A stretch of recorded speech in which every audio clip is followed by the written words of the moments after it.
일단은 제가 그냥 사회복을 시작할게요. 네.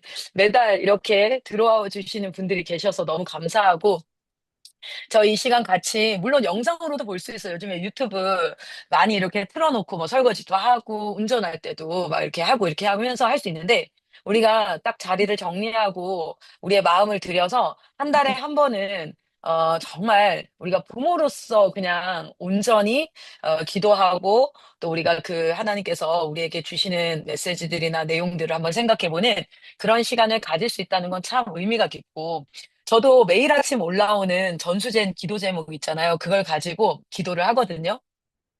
근데 어떤 날은 아침에 못 해요. 그래서 저녁에 들어가서 일부러 블로그로 들어가요. 블로그로 들어가서 반드시 하트를 누르고, 그리고 나서 댓글을 꼭 써요.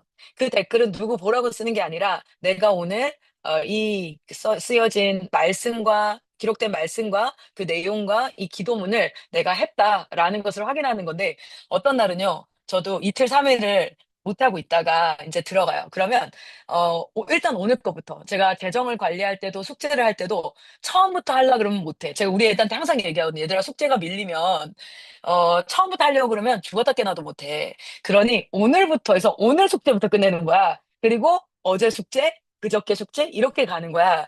그렇게 해야 네가 반드시 그 죄의 고리, 숙제를 하지 않은 것에 대한 고리를 끊을 수 있단다.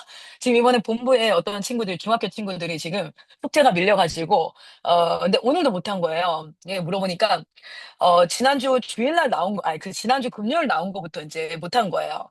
그걸 하느라 오늘 거 못했대요. 그래서 제가 지혜를 줬어요. 오늘 거래라. 오늘 거래라. 그리고 나서 못한 거는 수업이 끝나고 정중하게 선생님들한테 가서 협상을 시작해라.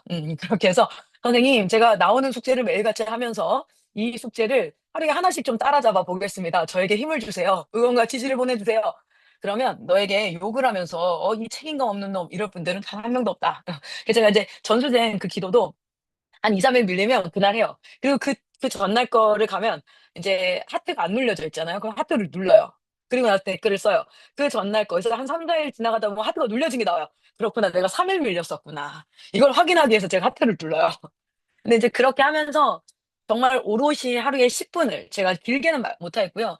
10분은 부모로서 하나님, 내가 기도하겠습니다. 그거를 한 1년 지났잖아요, 저희가. 그게 매일 그렇게 7시에 올라오니까 저한테도 참 유익이 되는 것 같아요. 말은 좋은 부모가 되고 싶고, 말은 정말 그리스도인답게 자녀들을 키우고 싶다고 하지만, 하루에 10분도 기도하는 게 쉽지가 않더라고요. 그래서 제가 막 3일 밀리고, 저번에 한번 전국대회 끝나고 나니까 일주일을 안 했더라고요, 일주일을. 전국대회 준비, 전국대회 3박 4일, 그리고 나서 주일날 아침에 이제 기도문이 딱 올라왔는데, 그래, 기도해야지 하고 딱 들어갔는데, 7번을 뒤로 갔는데도 빨간 하트가 안 나오는 거예요. 맙소사, 내가 7일이나 안 했구나. 그걸 깨닫고. 근데 항상 그게 기준이 되어져서 있으니까, 내가 다시 제자리로 돌아오게 되는 것 같아요. 여러분들도 그걸 잘 활용하셨으면 좋겠고요. 오늘은 제가 직접 소개하도록 하겠습니다. 저는, 초대받아 왔어요. 근데 이제 강사가 너무 조급하게 나와버려가지고, 제가 저를 소개하자면, 저는 지금 한국 본부에서 다음 세대 아이들을 양육하고, 그리고 지금은 사실 현장에 들어가는 시간보다 우리 현장에서 양육하는 선교사님들을 교육하고 양육하는 그 자리에 있습니다. 저는 클라라 선교사라고 합니다. 반갑습니다. 반갑습니다. 네.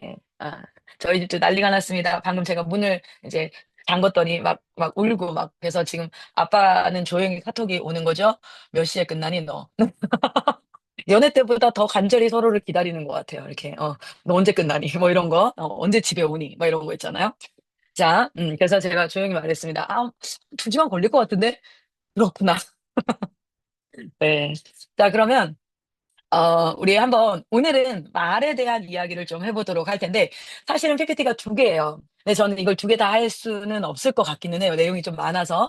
그런데 오늘 성령께서 허락하시는 안에서 했으면 좋겠고, 그리고 이 시간이 그냥 좋은 강의를 듣고 귀가 즐거운 시간이 아니라, 한 가지 깨달음을 가지고 우리의 삶의 실천적 변화가 일어나는 그러한 시간이 됐으면 좋겠습니다. 그리고 여기 화면에 있는 사람들 중에 단 한 명도 입술로 범죄하지 않은 자가 없을 거예요. 그렇기 때문에 주님, 내가 과거의 것은 하나님 앞에 올려드리고 예수 보혈로 씻어주십시오 하겠습니다. 그러나 앞으로 내가 살아갈 경쟁 가운데 동일한 말에 분노나 조급함이나 또는 평가하는 말이나 명령하는 말이나 이런 것들을 지혜 없이 사용함으로 또 그 말의 열매가 쌓이지 않기를 원합니다. 이 말이 참으로 하나님 앞에 살리는 말이 되기를 원합니다. 라는 마음으로 제가 화면을 한번 공유하면서 보도록 하겠습니다. 자, 아이고, 아이고, 제 화면이 뭐가 많이 떠 있죠?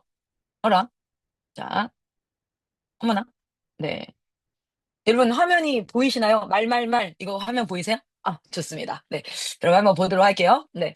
화면을 크게 좀 띄워봤습니다. 자, 오늘 강의 제목은 여기 보시면 요렇게 그냥 띄워야겠다요. 왜냐면 제가 자, 요거를 조금 이렇게 하면 좀 커지니까요. 마우스를 좀 보여드리려고. 저희가 그 홀리 트리니티 시스템이라고 있어요. 저희 아이들이 교육을 배우고 있는 건데 제가 지금 펜슬을 잃어버려 가지고 네 그래서 신앙 교과가 있고요. 그리고 아이고 글씨를 조금 더 키우도록 하겠습니다.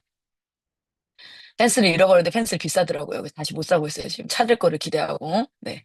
지금 자, 저희가 신앙 교과가 있습니다. 그거를 트리플 스쿨이라고 얘기하고요. 생활 교과가 있어요. 생활 교과를 3C 공동체 영성이다 이렇게 표현을 하고 있습니다. 그리고 이제 학습 교과가 있습니다. 이건 여러분이 너무 잘 아는 국어, 영어, 수학, 사회, 과학. 예전에 제가 했던 강의를 한번 들어보신 분들이 있다면 이 교과목이 우리가 살아가는데 어떤 연관 관계가 있는지 이런 것들을 아마 기억을 해 보실 거고요. 만약에 없으시면 나 모르는 것 같은데? 그러면 그 전수된 창에다가 학습 교과 신앙적 커리큘럼으로 해석해 놓은 강의 영상 한번 보내주실 수 있나요? 요청하시면 우리 조이쌤이나 로이스쌤이 올려주실 거예요. 그래서 한번 보시면 되고요. 그리고 이제 선교 교과가 있습니다. 그래서 지역 선교, 그리고 이제 영역 선교, 열방 선교 이렇게 있는데요. 오늘은 여러분과 나눌 이야기 중에 이겁니다. 생활 교과 안에 총 4단계가 있는데 그중에 첫 번째 단계를 예단 과정이라고 하고 거기에서 굉장히 중요한 그 서브젝트가 언어입니다. 그래서 오늘은 언어에 대한 부분을 같이 이야기를 나누도록 하겠습니다. 오늘 각자 있는 자리에서 한번 이사야서 57장 18절에서 19절 말씀을 같이 한번 읽어보도록 할 텐데 여러분 이걸 읽을 때 생각하셔야 되는 게 일반 책을 읽으면 그 책의 내용이 우리에게 지식으로 습득이 되지만 하나님의 말씀은 우리의 입술을 통하여서 읽는다라고 하지 않고 선포한다 할 겁니다. 우리의 입술을 통해서 선포를 하면 그 말, 그 소리, 그 말씀 자체가 이 땅을 변화시키고 고치고 회복하고 하나님의 말씀에 권세가 있는 줄 믿습니다. 그래서 우리가 그냥 단순히 봉독하고 그냥 읽는다, 이해한다라는 개념이 아니라 선포한다. 그래서 이 말씀이 그 뜻대로 되어진다. 이 말씀이 통치한다. 그래서 저는 저희 어린 아이들에게도요, 어린 자녀들에게도 가정 예배 드릴 때 다 돌아가면서 말씀을 읽게 하는데 그 말씀이 얘한테 이해가 되든 되지 않든 말씀에는 능력이 있는 줄 믿습니다. 그리고 그 말씀이 그의 귀에 들릴 때 어그러진 뇌와 어그러진 것들이 회복되어지는 역사가 있는 줄 믿습니다. 자, 그래서 우리 같이 한번 이사야서 57장 18절에서 19절을 읽어보도록 하겠습니다. 조용한 공간이라면 여러분들도 소리내어 읽어주시기를 부탁드립니다. 읽겠습니다. 내가 그의 길을 보았은즉 그를 고쳐줄 것이라. 그를 인도하며 그와 그를 슬퍼하는 자들에게 위로를 다시 얻게 하리라. 입술의 열매를 창조하는 자 여호와가 말하노라. 먼 데에 있는 자에게든지 가까운 데에 있는 자에게든지 평강이 있을지어다. 평강이 있을지어다. 내가 그를 고치리라 하셨느니라. 아멘. 여기 굉장히 중요한 수식어구가 나옵니다. 그건 뭐냐면 여호와를 설명을 할 때 이를 성취하시는 여호와 그 일을 지어 뭐 이렇게 하시는 그 여호와를 수식하는 말이 있는데 성경에 그런데 오늘 이사야서에는 여호와를 어떻게 수식하냐면 입술의 열매. 누군가가 말을 한 거죠. The fruit of the lip. 입술의 열매는 말입니다. 말. 입술에서 나오는 열매는 말이죠. 그 말을 가지고 뭐 하는 겁니까? 창조하는 자. 입술의 열매를 창조하는 자라고 이야기해요. 우리 하나님께서는 말씀으로 이 땅을 지으신 줄 믿습니다.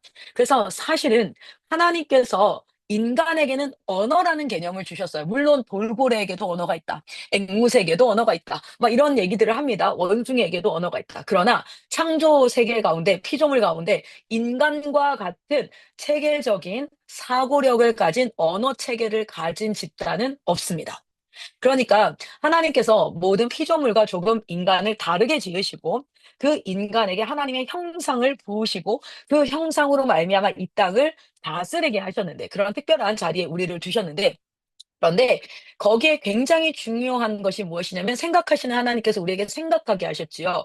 우리는 생각을 가지고 의지를 가지고 본능이 아니라 상황과 환경과 이런 것들의 정보를 가지고 어떤 것들을 결정적인 의지를 가지고 움직일 수 있게 창조를 하셨는데, 또 한 가지 피조 세계와 굉장히 다른 것이 무엇입니까? 바로 언어 체계입니다. 그런데 여러분 아시다시피 하나님은 말씀으로 이 땅을 창조하셨어요. 그래서 이 말에는요, 창조의 능력이 있습니다. 그래서 예전에 유행했던 실험 중에 말 중에 뭐가 있었냐면, 두 식물을 가져다 놓고 한 식물에게는 막 욕짓거리를 하고 한 식물에게는 좋은 말, 칭찬하는 말, 예쁜 말을 했을 때 그 세포들과 여러 가지를 봤을 때 그 푸르푸르한 게, 풍성한 게 다르다라고 얘기할 정도로 말에는 능력이 있어서, 아이들에게도 부정적인 말을 계속 들려준 아이와 긍정적이고 기쁨과 찬양하고 칭찬하는 말을 들려준 아이는 생각의 사고 체계가 달라지죠. 왜 그러냐면 말에는 이루어지지 않았지만 현재, 그러나 미래를 창조하는 능력이 있기 때문에 그렇습니다. 그래서 성경에는 말은 창조의 능력이 있다라는 것을 계속해서 나타내고 있지요. 자, 보시면 말에는 두 가지 굉장히 핵심적인 능력이 있어요. 성경에서 말하는 첫 번째 말의 권세는 창조의 권세가 있습니다. 창조의 권세. 그래서 실제로 우리가 이것을 얘기할 때 하나님이 창조하실 때 말씀을 하셨잖아요. 그리고 말은요, 두 번째 전쟁의 무기가 됩니다. 전쟁의 무기. 이 두 가지를 한번 같이 보도록 할 텐데, 요한복음 15장 7절에 보면 이렇게 얘기하고 있죠. 내가 너희가 내 안에 거하고 내 말이 너희 안에 거하면 무엇이든지 원하는 대로 구하라. 그리하면 이루리라. accomplish이 된다는 거야. 말이 있으면, 씨앗처럼 말이 심겨지면 그 말이 뭐가 된다고요? 이루어진다. 뭐가 됩니까? accomplish, create, 만들어진다. 그래서 뭔가가 새롭게 만들어지는 권세가 어디에 있냐면 말 안에 있다는 거예요.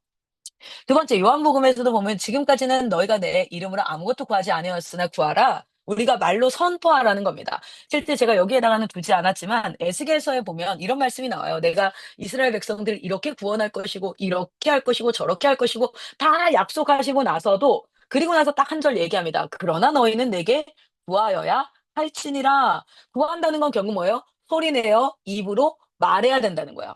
아니 이미 하나님께서 다 이루시겠다고 약속하셨는데 굳이 제가 그걸 왜 말해야 됩니까? 그건 무엇이냐면요, 하나님은 혼자 다 하고 있을 테니 너희는 방청객처럼 쳐다보면서 내가 하는 일을 우와라고 하면서 박수만 쳐라가 아니라, 내가 할 건데, 그리고 너희는 사실은상은 할 수 없는 일이야. 그러나 너희가 이 일에 동참하길 원해. 그래서 네가 이 일을 함께 하길 원해. 그런데 그 방법이 뭡니까? 말하라는 거야. 말하라는 거야. 구하라는 거야. 기도하라는 거야. 제가 저희 어린아이인 저희 아들과 요리를 같이 했는데 스파게티를 같이 만들었어요. 애가 5살 때인가 6살 때. 걔가 뭘 하겠습니까? 양송이를 열심히 씻죠. 그거 자를 때요, 애 하나 자를 때 저는 옆에서 막 한 10개씩을 다다다다닥 잘라야 되잖아요.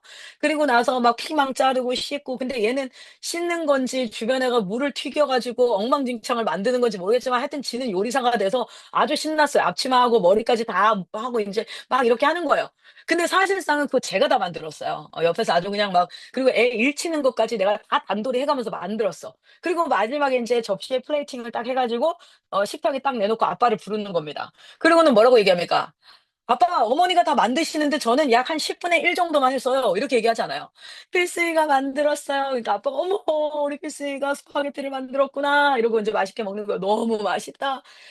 근데 사실은 필승이가 만든 게 아니거든요. 제가 굉장히 많이 수고했습니다. 그리고 평소에 혼자 만들었으면 한 20 분이면 만들 거를 필승이랑 만드느라 40분 가까이 걸려 가지고 그렇게 인제 만들게 된 거예요. 그러니까 뭐냐면 제가 저희 아이와 뭐 하고 싶은 거냐면, "얘가 요리를 잘하니까 닌 요리를 해라. 난 니를 맛보겠다." 이렇게 해서 우리에게, 제가 제 아들한테 일을 시킨 게 아니라 그냥 그 아이와 그 일을 함께 하고 싶었고, 그게 너무 즐겁고, 그 즐거운 순간에 우리 아이가 구경꾼으로 옆에 쭈뼛쭈뼛 서 있으면서 "엄마 잘하시네요."가 아니라 같이 하길 원했던 거예요. 그러니까 우리 하나님께서 우리에게 사역을 시키시고 우리 하나님께서 우리에게 뭔가를 명령하시는 것은 일손이 부족하고 "네가 막 뭘 해야 돼." 이게 아니라, 하나님이 그 순간 그 모든 것들이 우리와의 추억이 되어지고 하나님이 함께하길 원하고 너무 즐겁고 행복하고 감사한 것을 나누길 원하는 거죠. 근데 우리가 어떤 일을 해 갈 때에 굉장히 중요한 방법이 뭐냐면 하나님은 말씀하신다는 거야. 그리고 말씀하시고 그것이 이루어지게 하는 형태로 하나님의 일들을 감당하시는 거죠. 그렇기 때문에 말이 너무너무 중요한데 그래서 사단도 말이 너무 중요한 거예요. 그래서 말이 부정적으로 나가고 말이 공격적으로 나가고 말이 사람을 죽일 수도 있고 살릴 수도 있는 거죠. 그래서 우리 그리스도인이 꼭 인식해야 되는 것은 무엇입니까? 아, 말에는 창조의 권세가 있어. 창조라는 건 아직 일어나지 않았지만 일어나게 하는 요인이 되는 거죠. 그 말이. 자, 그래서 하나님께서 뭡니까? 끊임없이 성경에는 구하라라고 얘기하고 있습니다. 구하라는 건 지금 너의 손에 있으면 구하라고 할 필요가 없죠. 없는 것을 구하라. 근데 그게 뭐예요? 하나님이 우리에게 주신 언어는 창조의 능력이 있기 때문에 믿음대로 구하라는 거예요. 믿음대로. 그래서 우리가 하나님 앞에 구하는 이 말을 정말 아름답게 평상시에 잘 바꾸어야 될 영역이 바로 언어입니다. 자, 그래서 하나님이 창조하셨던 원리가 뭡니까? 말씀하시니 그대로 되니라. 말씀하시니 그대로 되니라. 그 하나님의 세계가 깨진 게 뭡니까? 먹지 말라 하시니 그럼 안 먹었어야 되는 거야. 먹지 말라 하시니 그리고 3장에 넘어가서 먹으니라. 이렇게 되면서 하나님의 창조의 세계가 깨어지는 하나님의 그 주권이 깨어지는 역사가 일어나는 게 the fall, 타락이었지 않습니까? 그러니까 우리 입에서 하나님께서 믿음대로 구하라는 그 말씀으로 우리가 이 주변의 환경들과 이 모든 것들을 창조해 가야 될 줄 믿습니다. 신호위반과 많은 어떤 부모님들은 상습장에서 이러는 경우가 지속됩니다. 있어요. 네, 우리 호스트가 혜연이일 거예요. 그쵸? 호스트 혜연이 시작해요. 자, 그래서 우리가 제가 뭐 얘기하려고 했죠. 우리가 말로 어떤 걸 창조하는 분을 제가 봤냐면 저희 학부모님 중에 지금은 졸업했습니다. 지금은 졸업해서 해병대 갔다 오고 지금 전도사로 사역하고 있는 친구가 있는데 아버님이 상담하러 와서 30분 내내 뭐라고 얘기하시냐면 아버님이 이렇게 얘기하는 거예요. "우리 아이는 암기력이 없습니다. 우리 아이는 공부를 못 합니다. 우리 아이는 집중력이 없습니다." 근데 제가 한 30분 앉아 듣고 있다가 아버지 귀에 딱지 않겠어요. 예. 내가 애를 안 봤는데도 알겠어요. 걔가 얼마나 산만하고 막 그런지를 알겠습니다. 막 이렇게 얘기할 정도로 아버님 그게 사실일지언정 그렇게 계속해서 얘기하면 그것은 점점 더 확고하게 창조가 되어집니다. 그러니까 지금은 느리지만 우리 아이는 점점점 더 그것을 잘할 수 있게 될 겁니까? 될 겁니다. 10번 해서 모 내용은 11번 하면 되지요. 그렇게 계속해서 말을 좀 바꾸십시오. 그래야지 아이가 그게 될 수 있습니다. 이런 부분을 말했고요. 두 번째는 말은 전쟁의 무기입니다. 예수님께서 영적 전쟁을 싸우셨어요. 예수님께서 영적 전쟁을 싸우셔서 전쟁을 딱 보여주십니다. 얘들아, 이게 전쟁이란다. 이렇게 싸우는 거야. 니네가 인생 가운데 영적 전쟁을 싸울 거야. 이건 이렇게 싸우는 거야. 라고 하면 딱 보여주신 게 뭐냐면 마태복음 4장 1절에서 11절이에요. 금식하셨지요. 40일간을 금식하고 그 배고프고 춥고 외롭고 홀로 된 그 광야에 사단이 찾아옵니다. 그리고 나서 뭐 합니까? 말로 전쟁이 시작되는 거예요. 말로. 사단이 이야기합니다. 뭐라고 얘기합니까? "네가 만일 하나님의 아들이거든." 이렇게 얘기하잖아요. 그죠? 여기 뭐라고 얘기하고 있습니까? 네. 잠시만요. 네. "네가 만일 하나님의 아들이거든." 이렇게 얘기하면서 뭐 합니까? "돌덩이를 떡덩이 되게 해라." 근데 하나님이 어떻게 싸우시는 거예요? "It is written." "기록된 바." 이러고 싸우시는 거예요. "기록된 바." 이러고 싸우시는 거예요. 하나님 말씀을 딱 선포합니다. 그러니까 다시 한번 전쟁을 시도합니다. 뭐요? 말로요. 그래서 "너가 뛰어내려라. 네가 하나님의 아들이면 천사들이 너를 바치지 않겠니?" 라고 하니까 뭐라고 얘기합니까? 여기서 기록되었으되 이거는 무엇입니까? 이거 잘못됐어요. 요거는 사단이 한 말입니다. 근데 여기 기록되었을 때 예수님이 이 사단이 뭘 들어서 전쟁을 합니까? "야, 말씀에도 이렇게 되어져 있잖아." 이렇게 얘기한다고요. 그러면 예수님이 또 뭡니까? "It is written." 기록되었을 때 이렇게 얘기해요. 그리고 마지막에 또 얘기합니다. "높은 산으로 데려가서 이렇게 해라." 그러니까 예수님께서 뭐 하시되? 말씀하시되 하나님이 말씀하시되 "사탄이 떠나갔더라." 이렇게 얘기하죠. 그래서 우리가 두 가지가 있어요. 하나는 뭐냐면 이 말을 어떻게 사용해야 되냐면 창조의 권세를 잘 사용할 수 있어야 돼요. 정말 이걸 잘 사용하고 두 번째는 뭡니까? 전쟁의 무기일 때도 하나님의 말씀으로 대적하는 이 싸움을 잘 싸우는 지혜가 필요합니다. 네. 자, 그러면 여기 한번 볼게요. 그러면 우리가 무슨 말을 해야 될까? 무슨 말을 해야 될까? 첫 번째 뭐합니까? 찬양의 말을 드려야 됩니다. 끊임없이 우리가 하나님 앞에 찬양의 말을 드려야 될 줄 믿습니다. 히브리서 13장 15절입니다. 같이 한번 읽어보도록 하겠습니다. "그러므로 우리는 예수로 말미암아 항상 찬송의 제사를 하나님께 드리자. 이는 그 이름을 증언하는 입술의 열매니라." 아멘. 항상, always, all the time, 항상 찬양의 말을 드리자. 제가 오늘도 인제 막 여러 사역들을 감당하면서 다리도 아프고 뭐 이렇게 피곤한 거야. 근데 하나님 앞에 찬양을 올려드리는데 제 안에 정말 기쁨이 찾아오는 거예요. 여러분 제가 기쁠 상황이 아니었거든요 진짜. 그래서 근데 어쨌든 찬양의 말을 계속 드려야 된다는 거. 두 번째는 어떤 말을 드릴까요? 선한 말을 드려라. 선한 말을. 선한 말의 반대는 무엇입니까? 악한 말이겠지요. 죽이는 말. 죽이는 말이 아니라 사람을 살리는 말, 선한 말을 하나님 앞에 드려야 합니다. 에베소서 4장 29절 이 선한 말씀을 한번 우리 같이 한 목소리로 선포해 보겠습니다. 시작. 무릇 더러운 말은 너희 입 밖에도 내지 말고 오직 덕을 세우는데 소용되는 대로 선한 말을 하여 듣는 자들에게 은혜를 끼치게 하라. 아멘. 네. 그래서 우리가 찬양의 말을 드리는 것과 선한 말을 드리는 것. 우리 부모님들 가운데 제가 아이한테 참 미안한 게 뭐예요? 라고 물어봤을 때 어떤 부모님들이 이런 얘기를 하시는 게 있어요. 제가 집안이 넉넉하지 않아서 애가 하고 싶은 걸 못 해줬을 때 그렇게 참 미안하더라고요. 이런 얘기를 이제 많이 하시고 하여튼 어떻게든 힘이 닿는 대로 제가 돈을 이렇게 잘 벌어가지고 애를 좀 서포트하고 지원하고 지가 하고 싶다는 걸 좀 해주고 싶습니다. 이런 얘기들을 이제 하시는 부모님이 있어요. 우리가 그 일들이 나쁘다는 게 아닙니다. 그렇게 해야지요. 맞아요. 우리 부모된 마음으로 공급하고 아이들을 보호하고 인제 우리가 양육하고 먹이고 입히고 해야 합니다. 그런데 사실은 우리가 진짜 힘을 써야 되는 건 뭐냐면요.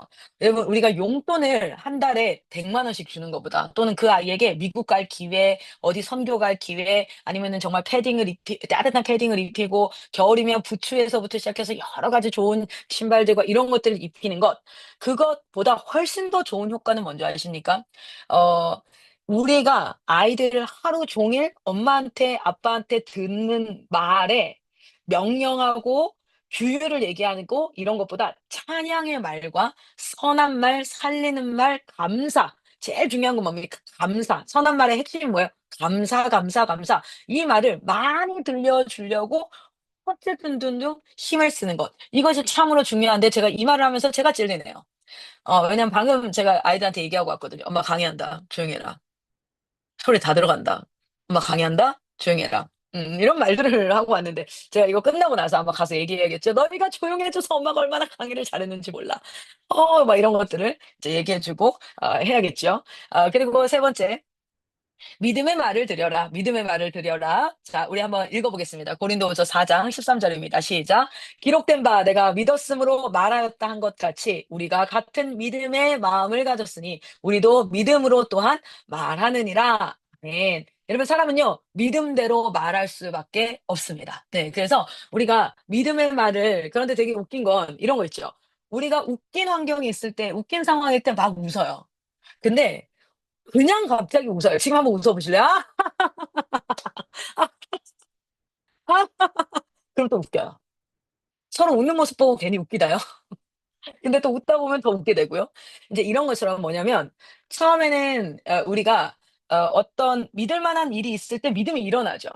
그러니까 뭐냐면 하나님이 우리에게 뭐 주십니까? 마중물로 우리 안에 일어날 수 있는 믿음의 선함이 없기 때문에 예수의 믿음을 우리에게 부으셔서 예수를 그리스도라고 시인할 수 있는 믿음에서 믿음으로 날 때 그 첫 번째 믿음은 무엇입니까? 예수의 믿음이 우리에게 부어지는 거잖아요. 그런데 그 마중물로 인해서 우리가 믿음이 일어나기도 하지만 우리가 믿을 수 없는 환경 가운데서도 믿음의 말을 선포하면 말이 또 우리를 이끌어가요. 그러니까 믿음이 있으면 믿음의 말이 나와요. 감사 믿음이 있으면 믿음의 말이 나오는데 근데 또 반대로 믿음의 말을 선포하면 믿음이 일어납니다. 그래서 믿음의 말을 드리는 것이 너무너무 중요하고요. 자 그리고 마지막으로 어 여기 마우스가 제가 안 나타나 가지고 아이고 얘가 왜 이러죠? 어머나, 어머나 이럴 줄 알았어. 자 마우스가 왜 안 나타날까요? 자, 어쨌든 현실과 반대되는 말을 드려라. 현실과 반대되는 말. 제가 이 말씀은 여러분과 진짜 좀 나누고 싶었던 말씀이고 아마 삼척 행복한 교회 가서도 나누고 이렇게 했었던 말인데요. 요엘서 3장 9 절에서 10 절까지 보면은 전쟁이에요. 이스라엘이 전쟁을 시작할 때 하나님이 명령하기 시작합니다. 같이 한번 읽어볼게요. 9 절부터 10절 시작. 너희는 모든 민족에게 이렇게 널리 선포할지어다. 너희는 전쟁을 준비하고 용사를 격려하고 병사로 다 가까이 나와서 올라오게 할지어다. 너희는 보습을 쳐서 칼을 만들지어다. 낫을 쳐서 창을 만들지어다. 약한 자도 이르기를 나는 강하다 할지어다. 아멘. 이게 지금 뭐냐면 전쟁을 할 건데 자 전쟁의 전략을 내가 너희한테 얘기해 줄게. 이렇게 얘기하는 거예요. 첫 번째 전쟁을 준비해라. 그리고 용사들을 격려해라. 두 번째. 세 번째 병사들을 다 가까이 모아라. 그리고 나서 모여서 뭐 할 거냐면 네 번째 보습이나 낫 이게 뭡니까? 농기구입니다. 농기구. 이 농기구들을 다 쳐서 만들어서 뭘로? 무기로 만들어라. 무기를 장착해라. 그리고 다섯 번째 전략이 굉장히 웃겨요. 뭔지 아세요? 약한 사람들에게 말하게 해라. 뭐라고요? "나는 강하다."라고 말하게 해라. 이게 전쟁의 다섯 가지 전략이었습니다. 음. 그래서 여러분 아시다시피 지금 요 찬양이 제가 보여드릴 찬양이 요 찬양이 바로 우리 한국말로 하면은 약한 나로 강하게 가난한 날 부하게 이런 찬양이에요. 그런데 사실은 이 원문은요 요엘서에서 왔는데 Let the weak say I'm strong. Let 하면 시키다라는 사역 동사예요. 시켜라. 누구에게? 더 플러스 형용사는 뭐뭐 하는 사람들이에요. The weak 하면 약한 사람들이라는 뜻이에요. 약한 사람들한테 시켜라. 뭐라고? Say. 말하라고 시켜라. I'm strong. 난 강하다고 말하라고 시켜라. 약해요. 약한데 현실은 약해 맞아. 근데 강하다라고 말하라고 시키래요. Let the poor say. 가난한 자들에게 말하라고 시켜라. I'm rich. 나는 부자다라고 말하라고 시켜라. 눈먼 자들에게 시켜라. 말하라고 시켜라. I can see. 볼 수 있다라고. 이것이 바로 It's what the Lord has done in me. 이것이 바로 주님께서 우리에게 과거부터 지금까지 has done 하면은 현재 완료입니다. 우리 아이들이 오늘도 배웠던 시제. 중학교 2학년 때 엄청나게 나와 가지고 내신에서 그렇게 머리 아픈 바로 현재 완료 시제입니다. 이게 뭐냐면 현재 완료 has done 하면은 과거에서 시작해서 지금까지도 하고 있는 일을 얘기할 때 현재 완료를 씁니다. 과거 완료는 과거 어느 시점에서 시작해서 과거 어느 시점에서 끝난 일을 과거 완료라고 하고요.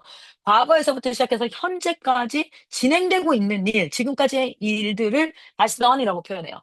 이게 바로 과거서부터 지금까지 우리 주님께서 해오시는 일이다. 하나님은 강하게 하실 겁니다. 하나님은 부하게 하실 거예요. 하나님은 보게 하실 거예요. 여기서 아멘 하셔야 됩니다, 여러분.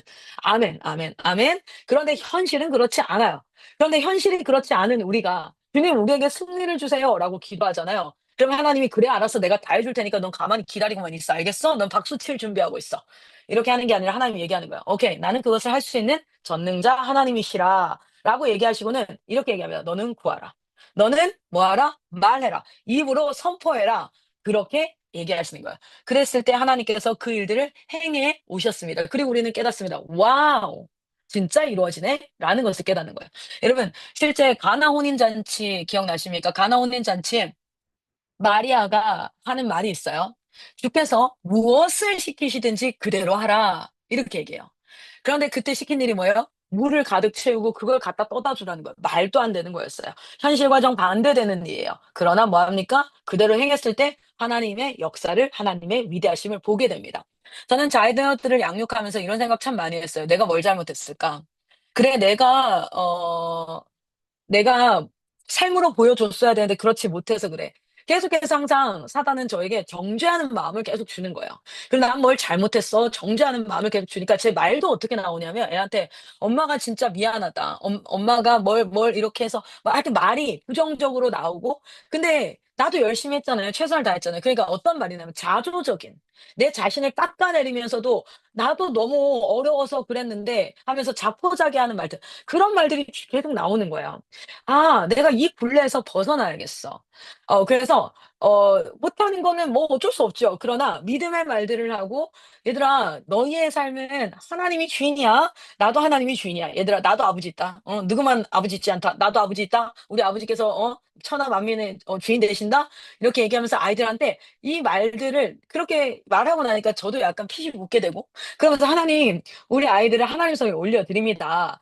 지금 당장은 저렇게 엄마 말을 듣지 않고 입 대빨라 가지고 째려보고 있지만 저 아이의 심령 안에 예수님께서 역사하시기를 소망합니다. 마치 내 고집스러운 모습이 저의 아이한테서 고스란히 드러나는 것 같아서 엄마한테 복수당한 것 같은데 저희 어머니가 예전에 저한테 그랬거든요. "꼭 네 같은 자식 낳아 가지고 한번 꼭 키워 봐라. 엄마의 복수가 통한 것 같은데요 하나님. 그런데 쟤도 자라고 저도 자라나는 멋진 역사가 있을 줄 믿습니다. 이전 것은 지나갔으니 보라 새 것이 될 줄 믿습니다. 주여." 막 이렇게 그렇게 믿음의 말들을 하려고 현실과 반대되어지는 말들을 막 하려고 하니까 제 안에 말이 또 저를 이끌고 그러다 보니까 저가 말을 이끌게 되고 이게 선순환이 일어나기 시작한 거예요. 근데 여러분 자녀 양육하면서 악순환 아시죠? 나도 너무 잘하고 싶어 가지고 애한테 이렇게 했는데 애 반응이 이렇게 들어오고 그럼 거기에 대해서 훈계를 하고 그럼 얘는 또 나한테 뭐예요? 쭈구렁방팽이처럼 쫄아 가지고 또 엄마한테 반항심 마음으로 그걸로 또 나한테 얘기하고 그럼 난 또 얘한테 "넌 태도가 왜 그러냐."고 얘기하고 이게 악순환이 되잖아요, 자녀 양육에서. 그래서 이 고리를 딱 끊어야 돼요. 뭘로 끊어야 돼요? 일어나지 않은 일이에요. 그러나 현실에 반대되는 말로 믿음을 선포하면서 사랑을 선포하면서 귀여움을 선포하면서 멋짐을 선포하면서 그것을 끊어내야 될 줄 믿습니다. 여러분과 함께 요 부분 한번 같이 좀 보도록 할게요. 자 봅시다. 첫 번째, 여러분 이런 생각이 들 때 어떤 말씀으로 선포하면 좋겠습니까? 이런 생각 '왜 나만 이런 일이 생기는 거야. 다른 사람 다 잘 사는 것 같은데 나만 이런 것 같아.' 이럴 때 여러분 여러 말씀이 떠오르실 거예요. 그쵸? 저는 예시를 한번 들어 드릴게요. 이런 말씀을 선포해 보십시오. 같이 한번 아이고 제가 아이고 이렇게 그냥 띄워야겠습니다. 제 화면이 지금 쪼끔 이상해 가지고. 자, 한번 고린도전서 10장 13절 같이 읽어보겠습니다. 시작. 사람이 감당할 시험 밖에는 너희가 당한 것이 없나니 오직 하나님은 미쁘사 너희가 감당하지 못할 시험 당함을 허락하지 아니하시고 시험 당할 즈음에 또한 피할 길을 내사 너희로 능히 감당하게 하시느니라. 거의 아닙니다. 오타예요. 네. 여러분 이 시간이요. 좋은 내용을 듣는 귀가 즐거운 시간이 아니라 역사하는 시간이 되기를 원하신다면 선포하셔야 됩니다. 자, 또 이런 생각이 들 때가 있어요. '나는 도대체 뭐 하나 제대로 하는 게 없어.' 여러분 진짜 이런 생각이 저는요 정말 많이 들거든요. '내가 아니라 다른 사람이 이 자리에 있었다면 훨씬 잘할 거야.' 심지어는 저희 아이들을 향해서도 다른 이렇게 막 잘하는 엄마들이 있잖아요. 저는 정말 로이스 쌤 보면 진짜 너무 멋있고 우리 조이 쌤도 어떻게 그렇게 아들 딸들을 잘 키워냈는지 레베카 선교사님도 보면 너무 멋있고 '내가 우리 아이들의 엄마가 아니라 다른 사람의 엄마였으면 얼마나 더 나았을까.' 이런 생각이 들 때가 있어요. 사람 여러분 진짜 그런 생각이 들잖아요. 그럴 때 말씀을 선포하는 겁니다. 빌립보서 4장 13절 시작. "내게 능력 주시는 자 안에서 내가 모든 것을 할 수 있느니라. 내 안에서 하나님이 드러날 줄 믿습니다. 내가 연약하기 때문에 하나님의 영광이 더 크게 드러날 줄 믿습니다." 이렇게 아이들이 그래서 우리 엄마는 진짜 승질이 급하고 화가 많으신데 하나님께서 대체 어떤 일을 행하셨길래 우리 엄마가 저렇게 참아낼 수 있는 거지?' 이렇게 하나님의 영광이 오히려 더 드러나는 역사가 있을 줄 믿습니다. 자, 하나님이 정말 나를 사랑하시는 게 맞아? 이런 생각이 들 때, 그때에는 로마서 5장 8절을 저는 예시로 들어보고 싶어요. 우리가 아직 죄인 되었을 때에 그리스도께서 우리를 위하여 죽으심으로 하나님께서 우리에 대한 자기의 사랑을 확증하셨느니라. 어떤 분들은 막 스바냐서 말씀이 떠오르는 분도 있을 거고, 로마서 8장 말씀이 떠오르는 분도 있을 거예요. 야, 하나님을 사랑한다는 말씀이 얼마나 많은데, 맞습니다. 바로 그렇게 말로 우리가 전쟁을 하고, 우리의 입에 계속 말씀을 담는 것이 너무 중요해요. 쟤는 되게 다 잘 되는 것 같은데 나는 왜 이렇게 안 되지? 이러면 시편 37편 7편으로 7절로 한번 선포해 봅시다. 시작. 여호와 앞에서 잠잠하고 참고 기다리라. 자기 길이 형통하며 악한 꾀를 이루는 자 때문에 불평하지 말지어다. 하나님 앞에 잠잠하고 참고 기다리며 하나님 앞에 하나님이 나의 주인 되심을 믿고 선포할 때 우리는 든든함이 찾아오게 돼 있어요. 하나님은 내 기도를 안 듣고 계시는 것 같아. 그럴 때는 여러분 시편 34편 15절을 크게 선포하는 겁니다. 시작. 여호와의 눈은 의인을 향하시고 그의 귀는 그들의 부르짖음에 기울이시는도다. 아멘. 아멘. 제가 하나 더 준비했어요. 하나 더. 다 끝났어. 이제는 희망이 없어. 실제로 애들도 이런 얘기를 많이 해요. "아 진짜 이제 끝이야." 막 이런 얘기를 많이 하거든요. 그럴 때는 우리 로마서 15장 13절로 선포해 보겠습니다. 시작. "소망의 하나님이 모든 기쁨과 평강을 믿음 안에서 너희에게 충만하게 하사 성령의 능력으로 소망이 넘치게 하시기를 원하노라. 아멘." 여러분 다 끝났다고 생각하는 그 순간에 소망이 넘쳐야 될 줄 믿습니다. 자, 하나님은 그렇게 하십니다. 그것을 통하여서 '그래 하나님이 진짜 시작을 하시는구나.'라는 걸 선포하게 되시죠. '나는 그냥 실패자야.' 이럴 때에도 뭐합니까? '의인은 7번 넘어질지라도 다시 일어나려니와.'라고 선포하는 거예요. '나는 뭘 해도 바뀌는 게 없어.' 이렇게 낙심이 되어질 때 우리가 선을 행하되 낙심하지 말지니 포기하지 아니하면 때가 이름에 거두리라. 이렇게. 하나님은 능력이 없으신 거 아니야? 하나님이 진짜 왜 나의 삶 가운데는 하나님의 능력을 나타내지 않으시는 거야? 이랬을 때 하나님으로는 그렇지 아니하니 하나님으로서는 다 하실 수 있느니라라고 선포하면서 우리 안에 우리의 감정이 하나님의 말씀으로 먼저 다스려져야 돼요. 그래야지 우리가 말씀으로 세상을 다스릴 수 있는 사람이 됩니다. 첫 번째 뭡니까? 말씀으로 나를 다스릴 수 있어야 돼요. 마지막 '괜히 태어났어. 그냥 사라지고 싶다.' 이런 생각이 들 때가 모르겠어요. 여러분은 안 드실지 모르겠지만 저는 '아 진짜 파우즈 버튼 누르고 싶다. 잠깐 멈추고 싶다.' 이런 생각이 들 때가 종종 있더라고요. 여러분 시편 39편 16절에 얘기합니다. "내 형질이 이루어지기 전에 주의 눈이 보셨으며 나를 위하여 정한 날이 하루도 되기 전에 주의 책에 다 기록이 되었나이다. 하나님이 나의 주인이십니다." 이렇게 말의 권세를 우리가 좀 이해해야 될 줄 믿습니다. 자, 그런데 쪼끔 더 실질적인 내용 한번 들어가 볼까요? 엄마요? 네네. 잠시만요.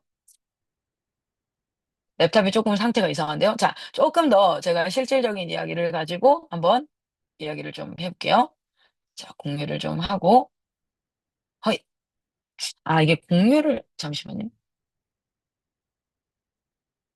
잠시만요. 제가 공유를 쪼끔 실질적인 내용의 페이지를 여기로 공유를 해서 여기 있습니다. 자, 말은요. 말하기와 듣기가 있죠 이제. 이제 좀 더 실전편으로 들어가 볼게요. 어 말하기와 듣기가 있는데 오늘 여러분이랑 첫 번째는 뭐냐면 잘못된 대화의 예시를 좀 알려 드릴 거예요. 그럼 여러분이 보시면서 '아 이거 내 말인데?' 이렇게 생각이 드신다면 그 부분을 한번 좀 생각을 해 보셔야 될 겁니다. 잠시만요. 자, 요걸 좀 지우고 쪼끔 더 크게 해서 보여 드리도록 할게요. 자, 두 번째는 말을 잘하고 잘 듣는 법에 대해서 한번 좀 보고요. 불편한 대화 상황을 어떻게 해야 될지 이런 부분들 한번 좀 같이 보도록 하겠습니다. 볼 수 있는 데까지 한번 보도록 할게요. 자, 첫 번째. 잘못된 대화의 10가지 가지 예시입니다. 어 자, 첫 번째.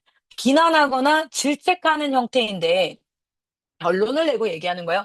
"너는 왜 항상 숙제를 안 하니? 너 정말 게으르구나. 야 이것도 못하니?" 라는 이런 비난과 질책. 근데 요 말을 할 때 이 말을 진짜 하는 이유는 정말 이 아이를 비난하고 싶고 또는 "넌 게으른 아이야."라고 낙인을 찍고 싶고 "야 너 이것도 못하니?" 라고 비아냥거리고 싶은 게 아니라 얘가 이 일을 잘했으면 좋겠잖아요.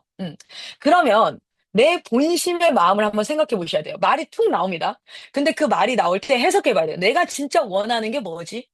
나는 이 말을 내뱉어서 내 감정을 해소하고 싶은 건가?' 애들이 왜 욕을 합니까? 내 감정이 이만큼 열받았다라는 걸 강하게 표현하고 싶어서 그런 말을 하는 거거든요. 그러니까 자기한테 얘기해 봐야 돼요. 비난과 질책을 할 때 '내가 이 말을 왜 하고 싶은 거지? 진짜 내 아이에게 비난을 하고 싶은 건가? 질책을 하고 싶은 건가? 아니면 낙인을 찍고 싶은 건가? 야 넌 못해. 넌 이런 아이야.' 그게 아니라 잘했으면 좋겠잖아요. 그러면 그 말을 한번 해석해야 됩니다. 바꿔야 됩니다. 그리고 "야 네가 잘했으면 좋겠어."라고 말을 해야 될 것 같잖아요. 아니요. 여기서 하나만 더 할 거예요. 그게 뭐냐면 구체적으로 말해 주는 거예요. "네가 잘했으면 좋겠어." 저는 한국말 중에 가장 모호한 말이 잘이라고 생각해요. 여러분 어떻게 아이를 키우고 싶습니까? 잘 키우고 싶습니다. 너무 모호해요. 그러니까 구체적이지 않아요. 예수님을 잘 믿고 싶습니다. 잘 믿는다는 게 뭐지? 뭐 헌금을 열심히 하는 건가? 주일 예배를 빠지지 않는다는 건가? 선교를 한다는 건가? 어떤 거지? 그래서 잘이라는 말이 굉장히 모호하기 때문에 구체적으로 아이한테 얘기를 하는 겁니다. 아이한테 만약에 예를 들어 "너는 왜 항상 숙제를 안 하니?" 이렇게 하는 게 아니라 "오늘 숙제가 뭐니? 너 숙제를" 예를 들어 이런 부분 이거는 팁 중에 하나인데요. "너 숙제 언제 할 거야?"라고 묻지 마시고요. 언제는 마감 기한이거든요. 장소를 물으면 하는 건 전제가 돼 버립니다. 예를 들어 "너 숙제 거실에서 할 거야? 네 방에서 할 거야?" 근데 일단 하는 건 전제가 되는 거야. 하는 건 전제가 되는데 "너 어디서 할 거니?" 그러면 사람은요 되게 이 말이라는 게 어리석어서요. 또 그거에 대해서 답을 하고 싶단 말이에요. 그러니까 "야 너 왜 숙제를 항상 안 하니?" 그럼 어떤 답을 하고 싶냐면 "내가 언제 항상 안 했어. 내가 오늘 한 번 안 한 거 아니야." 뭐 이런 식으로 답을 하고 싶은데 질문의 인간은요 본능적으로 답을 되게 하고 싶어요. 근데 "어디에서 할 거니?"라고 하면 애들이요 순간 이미 전제는 깔렸고 거실 이렇게 해 버린단 말이에요. 그래서 요게 하나의 지혜 중에 하나입니다. 오늘 하나 또 자, 두 번째 무시하는 말이나 무관심의 말들. 이거 정말 많이 하거든요. "나중에, 나중에." 여러분 나중에라고 말하고 싶으면 정확한 시간을 정하셔야 돼요. 음. 아니면 excuse를 하셔야 돼요. "엄마 지금 이걸 해야 돼서 30분 동안은 너랑 말을 못 할 거야."